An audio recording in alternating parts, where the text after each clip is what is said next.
Welcome back to a magical episode of TVGP's Game Club here on the third Saturday. You're going to start with the dad jokes already? Of the month. I can't help it. It's in my genes now. This month we're talking about Ikenfell. I'm your host, Boston, playing it on the Switch. Joining me as always is Moonpir. Playing it on the Xbox One X and Series X. There you go. And MusiM. Hey, playing on the Switch. All right. Let's get all of the deets out of the way here at the top. This game was released on October 8th, 2020, which if you're listening to when it came out, that's just last month, which is probably the most recent game we've played on the show. Published. Sorry, could we just compare the dates for that release compared to the last game we played? Right, 1996 versus 2020 versus 4 weeks ago. Published by Humble Games, developed by Happy Ray Games. Came out on PC, Switch, Xbox One, and PS4. Let's scroll all the way down here. I shared the show notes with my compatriots here because this game has about 400 characters that all matter. Time travel, Metacritic 72, OpenCritic 75. Appears for the release date. I know this is usually a historical record, but all this stuff literally just came out, so I like to talk about like what's surprisingly big or like what indie hits came out. I have no idea. That was last month. So, games. The question we ask every month, top of the pile, middle of the pack, or overlooked? Well, for me, this was top of the pile because number one, I'm about 6 weeks behind in all of my podcasts at the moment. Thank you very much, Mad Max Minute, for taking all of my time away and making sure that I don't stay up to date. So that means I don't know what games journalists are saying at the moment. However, people whose opinion I respect, kind of, depending on the type of game, told me they were looking forward to this game for ages. I'm looking at you, Boston. I didn't realize this was a Kickstarter game. Because I feel like had I seen that Kickstarter, I probably would have tossed at least $20 at this thing. Thankfully, it asked for $25,000 and got like $68,000. So it did very well. Also, a shockingly small budget for this game, which is pretty impressive. Yes, I would probably say, like in between middle of the pack or overlooked. I feel like in JRPG circles, it was sort of like, new like Paper Mario kind of thing coming out. This looks pretty cool. And in other circles, it was just sort of like, okay, another JRPG. Great. And that's kind of a bummer. You guys are the only ones I have heard about this game from. Like, as far as I can tell, aside from when I specifically Google this game, like no one else has heard of it. So I feel like this game is massively overlooked.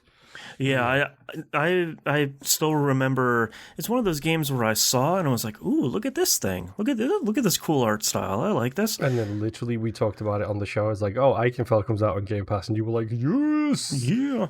And Ikenfell's a cool game. Well, look, talking about that, let's talk about what we liked, what we didn't like about the game itself. I really liked Ikenfell for a whole lot of reasons. I think even the game's first impression is really positive, where they have a huge bevy of accessibility options. We'll get into the difficulty ones as we go here, but even like photosensitivity mode, like a lot of colorblind options, like there's a whole bunch of stuff in here that you, number one, don't see in games in general, unless they're like multi-billion-dollar AAA games, and you really don't see in JRPGs almost at all. Yeah, I was really impressed by that. I think the colorblind options are very specifically necessary in this game. Yes. Because of the active time battle, however you want to call it. Yeah, the Paper Mario active battle thing. Yeah, Paper Mario inspired battle system. It makes it vital. I love the fact that like even the big devs now, when they put a colorblind mode in, they're doing the 1, 2, 3 dotted image. Yes, and be like, if you can't see one of these, you are colorblind. Right. MusiM mentioned here before the composer of the game, Avi and Sarashu. I ran across their album called Black Box, came out in 2013. highly, highly recommended. Even if you don't like this stuff, they have such a cool melding of like chiptune plus piano plus jazz, and something you kind of don't see that often. And it was really, I was telling these guys before the show, like Black Box came out in 2013 and I really loved it. This came out in 2020 and I was like, hey, it's great to see them doing stuff again. I wonder what they were doing in the meantime. And then I looked and it was just Steven Universe for 6 years. And I was like, okay then, well, good for them. Doing something hugely popular. I thought Don't you also like that show? I've never seen it, no. I think I would, but I've never got around to it. My brother loves that show, and he immediately started arguing with me because I briefly looked up the artist, and he's like, oh, they did the Steven Universe thing. And I told my brother that. He's like, they did not. The show writer did it. And I guess the show writer did the theme song or something else on the show. So, yeah, I think it's a Rebecca Sugar show. She did a bunch of stuff on Adventure Time, too. She's Gotcha. very good. Yeah. I knew I was in for a treat on the soundtrack. When you're in the opening area, you get into a fight and like there's electronic music with an acoustic guitar on it, like which is like acoustic guitar. I feel like is incredibly rare in video games. Yep. I think part of that is just like I guess music junkie and me talking like guitar is, especially acoustic, is not necessarily the easiest thing to blend in with electronic instruments when you're producing and fitting it into the EQ spectrum. And these composers, I think, are freaking masters. They go through so many different styles in this game that are it's crazy. I bought the soundtrack on Bandcamp. Support Bandcamp artists like MusiM. And I bought it for like $5. And it's like 85 tracks. It's incredible. Like, there's so much music in this game, and I can't think of a track that I didn't like. The battle theme is really great. The boss themes are great. I can give or take depending on whose it is. The character introduction music, when specific characters have their specific songs. Yeah, the vocal ones I think are. It's an interesting thing, but I agree with you. I think there's like. One I really liked. I think it might be Rooks. I really liked Rooks. Yeah. I absolutely hated. I think it wasn't Perty. It might have been Petronella's. I despised. Yeah, like Purdy and Petronella got one, and Ema got one too. And Ema's one taught me how to say the game's name as Ikenfell, since that's how they say it in the song. Although part of me's still like, man, people who sing songs don't necessarily know how the creators pronounce things. Yeah, don't you worry. Boston tweeted out a while back when we first announced this. I think that literally everyone on the dev team pronounces it differently. Yeah, Chevy Ray, the lead developer, was like, hey, we all pronounce it differently. I don't care. Like, just play the game, man. Whatever. So that makes me feel better, because I say Ikenfell, but like, you want to say Ikenfell, like, whatever. It's a Magic Academy. People probably call it 20, 25 different things. And the honestly, like the lyrics and such kind of made me realize how much this was aimed at little kids. Like, it's got some dark things in it, but so much of it is about acceptance and healing, like throughout the storyline. Yeah. I don't know if it'll successfully hit a younger age range, but I mean, it's super well written, you know? Yeah. I think the thing for me that I really like, and I feel like I've been running into a lot of stuff lately that's like this, is it's very, it doesn't make a big deal out of each of the characters being who they are. Like some characters are aromantic, some are non-binary, some go by they, them pronouns, and there's sort of a wide spectrum of different people represented, and I like that the game never... It doesn't make a deal. Yeah, it doesn't even make a deal. It's just like, yeah, man, this is who Rook is. Like, this is who Petronella is. Like, whatever. It doesn't even really matter. Like, I'm not gonna make a big deal about it. I think the only person that makes a big deal about it is what is the Thunder lady who's like Marit, whatever your main character's name, however you pronounce that. Her rival. Gilda? Gilda? Yeah, Gilda. Yeah. I like that she has such a... It's so openly gay. She's just like, you're so cute, and I'm so I gay. can't even take it. Let's fight. Yeah, I like Gilda a lot. I know she's supposed to be this kind of like fun foil, but Gilda is really great. She's probably my favorite character in the game. So yeah, Gilda's really good. I also like. I mean, like you said, like they don't make a big deal out of it, and I had that. I noticed it with Petronella because the first time people start talking about Petronella, they are consistently using they them. And I was like, okay, so that's probably a non-binary thing. And then I had to double check with my wife on Ema. Yes, because I was like, I know that's a gender neutral term. I believe. I think it is. Zeezer. I'm not sure.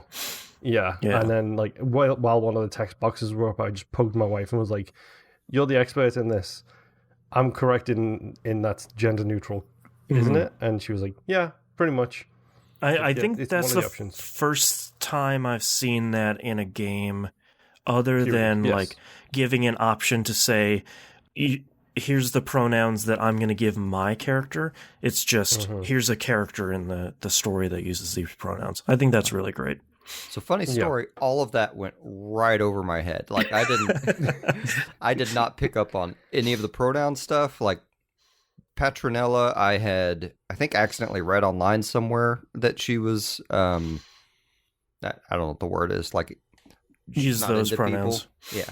Oh, aromantic. Yeah, aromantic. Yeah. So which you don't find that out until literally the end of the game. Yeah, where I like some of that. Well, spoilers for the rest of the episode, by the by, where we'll probably start diving in and out of spoiler stuff. But I liked in that epilogue, she's just like, yeah, I'm okay. No thanks. Yeah. Well, and I feel like her whole storyline with, I'll call her Marit, and, the main character, and, or not Marit, I guess it'd be Safina and, Rook, the trio. Yeah, the trio.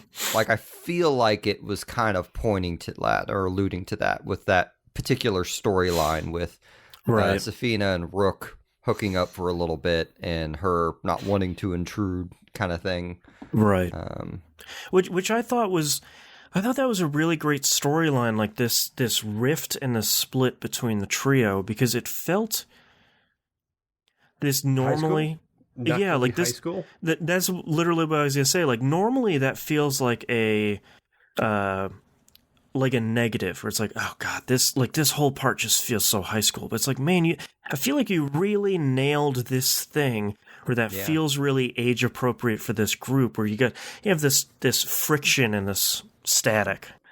But that's the difference. Like when we say that feels so high school, usually we're talking about super hyper space marines who are like 45-year-old people, genetically engineered, acting like kids. Right. In this case, it's kids acting like kids. That's a good point. Yeah, it feels appropriate. Yeah. Honestly, this game has probably some of the more like natural feeling relationships between characters, friendships, and romantics, and people with crushes over 90% of the games out there, because most games, view of relationships is I'm a manly man, I'm going to punch a wall and then make love to this space alien over here. Right. This is... Someone's looking forward to the Mass Effect remake. I was going to say, like, you pulled the Renegade button, so everyone's like, ooh, yeah. Yeah, but they just do such a good job, I feel like, of showcasing these various relationships. Like, I think one of my favorite stories in the game was... where did her name go? The girl with the illusion for her face for most of the game. Purdy. Yep. Yeah. I think her story's great.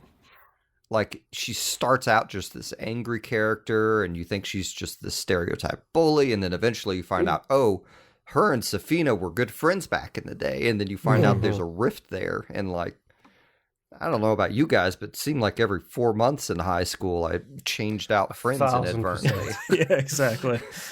Yeah. The thing with her as well is I think the writing does a very good job of not pointing you in that direction, because she's also one of the rich kids. Yeah. Right. And video games have taught us that rich kids aren't naturally evil. Hello, Draco Malfoy. I'm looking at you here. Right. like the rich people are the bad people. It's like, no, she's not bad. She's just got history that you don't know about yet. She's just angry, and for a really good reason too. And I like too that they close the loop on so much stuff in the epilogue, but I'm really happy they closed the loop on the.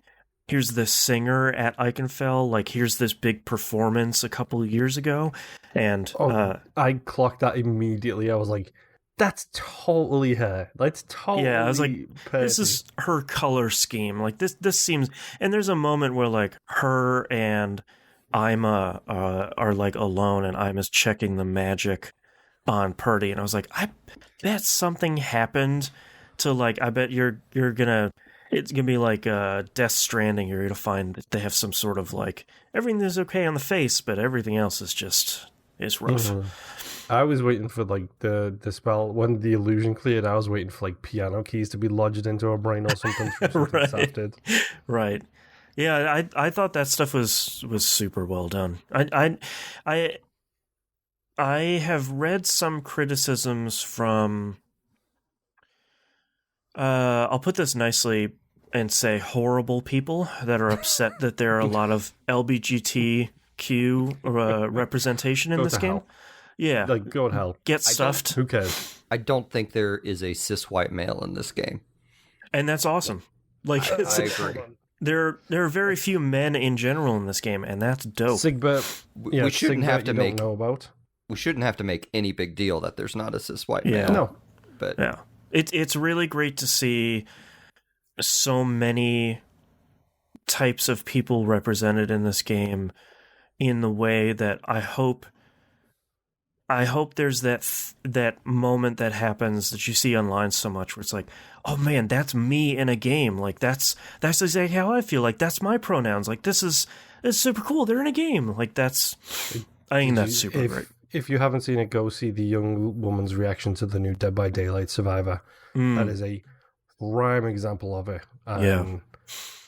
It's absolutely fantastic. But yeah, I mean, at the end of the day, who cares if there isn't that much straight white guy representation? And I say this in a chat with two other straight white guys. In our 30s with facial hair, like we're all, yeah, we're represented in my media. Car and record a video. Right. Like, who cares? Yeah, we literally have every other video game on the planet. Yep. To choose from. Yeah. And guess what? These days, when I can choose a woman, I'll choose a woman. Yep. Hands down. I don't understand people like. I get like if you have a self-esteem thing, maybe you go to a character creator to make yourself, but like. For the most part, I'm interested in other people's perspectives and experiences in the world. Yeah. I don't want to play some character who agrees with me. I want to play some character who's divergent and is going to show me a new aspect of the world, you know? Yeah. I play as myself every day. Like, I will play as someone else in a role-playing game. I feel like it's really indicative of how effective the story is because we've spent 18 minutes and 45 seconds talking about pretty much just the story. But I think it's one of those things where you go into an RPG and you're like, all right, yeah, it's a magical school. Oh, you have surprise magical power. Oh, no one saw ice or fire powers before. I feel like within like 2 hours... Your sister is the evil villain. Shocker. Right, and it's just like, oh no. And within 2 hours, just like, oh no, they got me. I'm all the way in. This story really grabbed me. I do have to give a lot of credit to Ibn Oxley and Bax, the green and the red wizard. Yeah. I hated them until the very end. Literally until the end. I'm always tickled by characters like Ibn, where it's like he's this famous wizard who's useless. And just it's the Ginyu Force, dude. Come on, he's 100%. Yeah, he's very much the Ginyu Force. Like it's just like this guy coming in and being like, "Hello, people! What? Ooh, fantastic magic!" And he's just and the only person that's good is Bax with him. And massive spoilers. I wasn't warning last time. Super huge spoilers. I really like that he's the final boss of the game. Because it's just like, hey, by the way, he really is a good wizard, and this is why. And it's like, oh, Oh, no. Because he tears a rift in time and space like something from Bleach, and then becomes like a super villain hollow guy. Yeah, that was... So, this brings me to probably my biggest problem with the game. It's the combat. It's my biggest problem. It's the difficulty. I really like the combat. I feel like earlier this year we played Saturday Morning RPG, like a hot fire of a game, and I feel like why would you? Hey, we're gonna do puked in my mouth a little bit from you. We're gonna do the ranking episode next, so let's get ready to talk about that thing. We can get that out the way quick. Yeah. I feel like Ikenfell accomplishes what Saturday Morning RPG was trying to do, but I feel like there's still my criticism with games like these is I don't mind the attacking side of things, because if you don't get a great on the attacking, you do a little bit of less damage. That's not a big deal. My oops on the defense is a killer. Yeah, it's on the defense and especially the status effect side, where like if you get poisoned, the poison doesn't, number one, doesn't go away by itself. Number two, does so much damage. And if you don't get a great on your defense, you get poisoned and you're kind of in a bad spot. This is the instance where I wish that these games had a like too slow, too fast sort of system, where it's like, oh, you got it was like what, great, good, or it just didn't display anything at all. It's an oops. Oh, and an oops, yeah. I really wish between that like good and oops was sort of like, hey, you're a little too slow, you're a little too fast, because sometimes like the attacks that the enemies or you would do are like purposely too long, where they like swish and you're like, now it's my time, and it swishes again, and you're like, no, I missed it. Yeah, it's the cup game. It's right, trying to fool you with the way it moves around.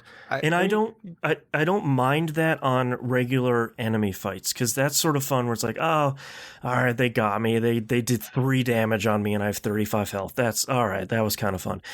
But most of the boss fights, you're seeing those attacks for the first time.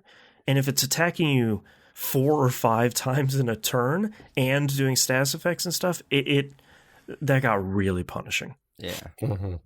I wish they just, like, I think one simple solution, it's not going to completely solve the combat balancing. Like, I mean, effectively, the combat is unbalanced, I think is what it comes down to a degree. Mm-hmm. I wish they just put a ring around the character or somewhere, like do the Shadow Hearts thing, and just, right. This is where you have to hit the button so you'll know exactly where it is. Like the animations, right. I mean, don't get me wrong, the animations in this game are freaking top-notch and gorgeous. They're really good. My only complaint about them is sometimes they take too long in combat, but I think that's just because of the difficulty of combat and how long it takes you to get through a battle. Mm-hmm. Thankfully, there's not really any grinding in this game that I could tell. Yeah. I didn't grind. Any grinding I did was purely accidental because I was trying to figure out where to go. Yeah. Same here. I mean, that's actually a really good idea. Like, you could even have it in a case of 2 instances. You could have the normal animation thing that they do, like to use Mariette's Blaze as an example. This is the one with the diamond in the middle of the screen. Swipe down diagonally, top left to bottom right, and then moves the diamond and does the same from top right to bottom left. You can still have that on the screen and use what FIFA have referred to as a training circle, which is literally a circle around your character that has button prompts. Yeah. Oh, interesting. Do that and have the option to have that circle on or off, depending. So when the circle hits a line, you hit the button to get you used to the timing. Right. And then, let's say you're used to it, you can just be like, okay, turn off the training circle now, please. I just want to do it with the actual animations on the screen. Yeah, like go ahead. Oh, I was just saying, they have a lot of clever, like, tactics things in battles. It just That's what I was just going to say. So long to get through. Like, my end strategy was I'd use Merit. I'd throw down that power that put in the 4 squares that gave power-ups to anyone standing and casting. And then I'd have Ima. I'd have her cast regeneration on everyone, and then I would just go to town with Gilda. Yep. And it's kind of, it's a real not a disappointment. It's kind of a bummer because I think in Ikenfell's breaking of SRPG traditions, I think it does some really interesting things with the genre. I love SRPGs, and I didn't know this was one before starting. I thought it was like a lineup on the left, lineup on the right sort of thing. I love that in a lot of SRPGs, when you take your move turn, you're done. And it locks you in where it says, well, I hope you didn't make a mistake. Like, you can't move again. The freedom to reposition at will is... it's so good. And they completely dropped any sort of like mana or MP or magic points or whatever. I think that's incredibly smart. The only time they have cooldowns is for like really strong healing spells, and it's just like 5 turns until you use it again. I think have limited uses. Like my main party was Maret, Ema, and Rook.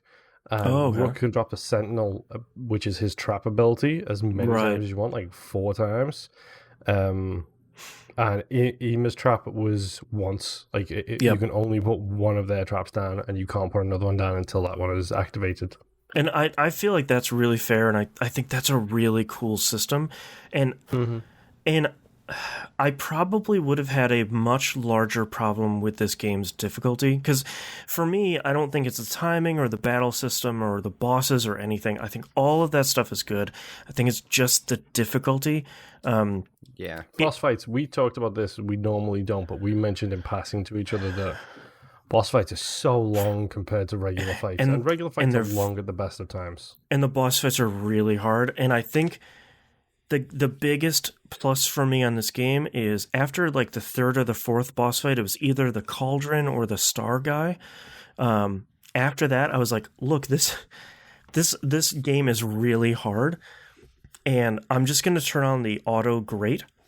And I had boss fights were still really hard, even with you hitting every single grate automatically. So that would be my recommendation, is like, if you really want a super high difficulty, you want to try the boss battles a couple times, that's okay. Checkpoints are actually pretty good in this game. But if you don't want to, or you just kind of want to go through and experience the story, just put in an auto grate and just kind of enjoy the ride. Also worth a mention is the instant victory option. Yes. Yeah, you just want to skip a whole bunch of stuff? I used twice. Okay. Secret bosses? I used twice on the 2 secret bosses. I didn't even know that was there. Yeah, it's in the accessibility option. It's basically, when you turn on and that like bottom bar of choices on a character when you're in battle, there's just a button that says escape, win this. Whatever. Yeah, just win this battle. Because I tried the first secret boss battle, the mirror one. Oh, it's so hard. I was in it for probably an hour, and I'm like, I'm getting nowhere on this. I don't understand. Like, I can get about half the team knocked down at once, and they just seem to come back and then tear me a new one. So Yep. That one is one of the hardest fights in the game. That one is the one that caused me to put on the instant victory. Yeah. That one and the book one, the secret book fight. Oh, I also had to do it with. I assumed that was the All-Cat. I didn't know there was a third secret fight. Yeah. The third secret fight is the place where you get Perty from, where she's cracked in the mirror. Mm-hmm. When you get a cutscene of the floor cracking there, this book pops out and goes, and then it cuts away from it. And then if you go to the book, it's a secret boss fight. Yeah. Worth mentioning, my super secret combat strategy towards the end of the game, well, basically as soon as I hit level 20, was I'll always stumble over the names. Marit had her final spell, which is Meteor. Yeah. Which you can only use when you're low on health. So literally I started every fight with her low on health, because that thing was one shot on everything that wasn't a boss. It's very strong. Yeah. I never even used that power because I was so deathly afraid of her getting low. Because the description for it's deceptive, because it says when you're low on HP. What that actually means is when your HP turns yellow, so 50% down. Yeah, so it's not as scary as it seems. It means yellow. So I had 46 HP, and as soon as I get to like 27, I'd be like, hey, you have a meteor, you have a meteor, and you have a meteor. And then I'd leave the battle, heal the other two, and just leave her alone, and then go into the next battle with her ready to start throwing that at people. Yeah, that's interesting because my final group was Moret, Ima, and Purdy. Because Moret had the strength boosting, Ima had the regen, which was honestly way stronger than it should have been. Yeah, and Purdy had the defense up. She could like do another like a triangle or an X-shaped defense up, and that was really strong. I think Emma also had one of my favorite spells, which was the heal and attack spell. Oh yeah, which was so overpowered because you have to do both. You have to heal a friend and damage an enemy at the same time. It's really smart, really creative. In a cross around you. Yep. So you can, more often than not, you'll find yourself in a position where you can literally use it to heal one or two people and do massive damage to one enemy as well. Yeah, most fights I was in like an L shape, like a 90-degree shape, where it's just like, all right, all three of you are going to stay here. I'm just going to keep you all buffed and everything's going to be great. Yeah, I really like the battle system in here. I think I feel like its biggest negative is the difficulty, which thankfully there are two accessibility options to get around it.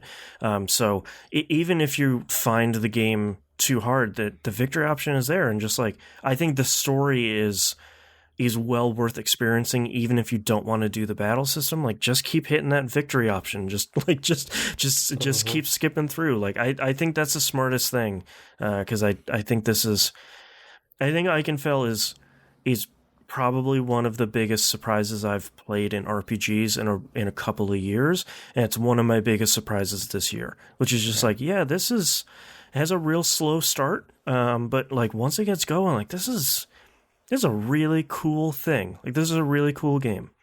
Like I'd put my like of these characters like maybe not as high as Chrono Trigger, but somewhere under like Chrono Trigger and Mass Effect. Like, yeah, to me,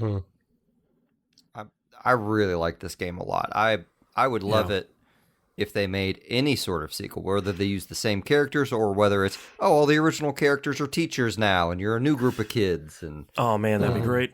Love it. Ikenfell University. Let's do it. They could do 1,000 different ways. I would just love to see. Yep. I like these characters to such a degree. I'd love to see them as background NPCs, So yeah. And go ahead. I was just gonna say, like, I only really have two complaints with the game, and one is the combat being really difficult at times, which is negatable. The only other thing I have, the only other complaint, you just mentioned it, is it can be slow. Like it has big chunks where it goes very, very slowly. And don't get me wrong, it pays everything off at the end. Like I can't think of any questions that I have that the epilogue is so good. But it's one of those things that's like, that third and fourth chapter are probably a little bit too long. Yeah, you could speed up a little bit of that. And I sort of get what they were going for, but sometimes where it's like, I need to get into this door, so I need to get these closed, but I need to talk to this person, but I need to do this thing. It's like, all right, I'm like 5 quests deep to kind of go back to doing the thing I need to do. Like, there might be one layer too many in some of these. You did just mention my favorite boss, though, the Snatcher. The Snatcher is really great. A really weird dungeon, probably one of my least favorites. But a really, just one of those really great JRPG characters where it's like, man, this thing is just real weird, and I have a real affection towards it. I think the main dungeon I disliked, and I don't remember the name of it now, but I think it was the one after the Snatcher, the maze where you got to find the ghost hearts. Oh God. The archives. Thank you. I was. The problem with us playing a new game is I can't Google it and find the answer. Right. Yep. I would. I literally went on Discord to ask for help, and in the process of typing out the question and then hitting enter, I discovered the answer.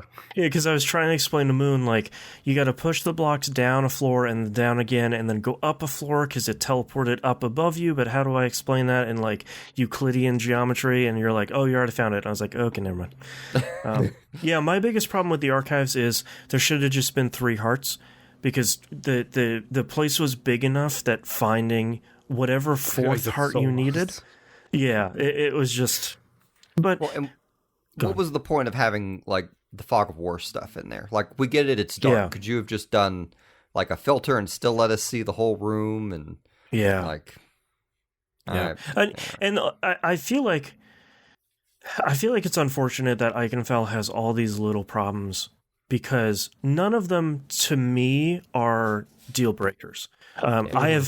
I've put up over the last 30 something years so much BS in JRPGs I haven't liked, but you put up with BS in every type of game you don't like. You played Destiny 1 for too many hours. I know Destiny 1 is, but I feel like the I will be pushing this game pretty hard to a bunch of people because it's on Game Pass on PC and Xbox. So the barrier to entry is nearly non-existent. So I feel like you can recommend this to a lot of people, like, hey, if you like Paper Mario, or if you like Harry Potter-ish stories, which in 2020 is sort of a problem, but like, if you like magical universities or stuff like that, or coming-of-age tales, which I'm always a sucker for, this is a really great game, but don't be afraid to use the auto-grade. Don't be afraid to use this stuff. And I feel like if you're not used to a lot of RPGs, if you're not used to difficult games, then I feel like some of these speed bumps, they're not even barriers, they're just sort of speed bumps, might turn some people off, which I get, but they'd be missing a game that I think is really special.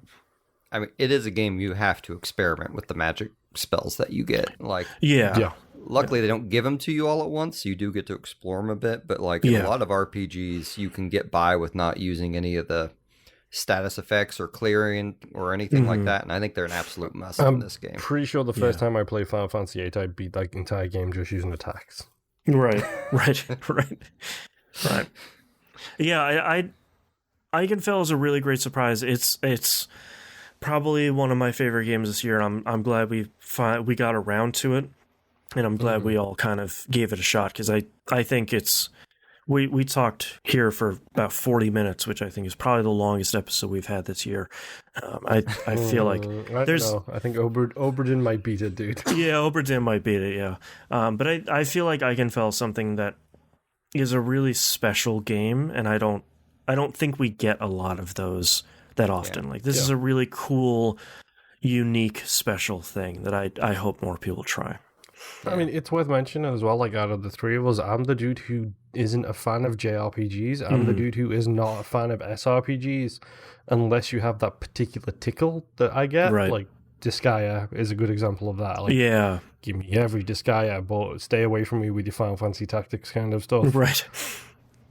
But I thoroughly enjoyed this game. Yeah. I don't know if it will make my game of the year list, and if it does, I don't know how high it will go. Sure. I'm sure that's where my bias might show, but it's thoroughly enjoyable. And like you said, the barrier to entry is zip if you're an Xbox user at this point. Yep. I don't beat most games. And I haven't, if you've listened to this cast, you've seen me not beat at least half to 75% of whatever game we played. And I beat this game within like the first week or two. Yeah, you two were both like monsters for this. Once I got past like those first 2 or 3 hours, I'm just like, yep, I'm on my Switch in bed at night playing like 2 hours at a time. Like, this is it got its claws in me real quick. Good artwork, good music, and good characters can carry me through a lot. And I love tactics games, and I think having to time the button presses, I wasn't particularly good at that, but I didn't straight up just keep it on great until, the star boss. But that's also because I lost like a half hour of my time dying to that boss. Right. But it's a phenomenal game, man. I adore it. Like, if they do a limited run, like collector's edition, I'm all over that. Yeah, I would definitely snag one of those. Yeah. All right, well, that's Ikenfell, and we forgot to pick our next game, so we'll save that here for our next episode, the ranking episode, which we'll be doing next month. We're bringing that back from last year, so we're going to rank all the games we played this year, and that's our episode. We'll see you next month. Bye. Bye. Bye. Bye. Bye. Bye. Bye.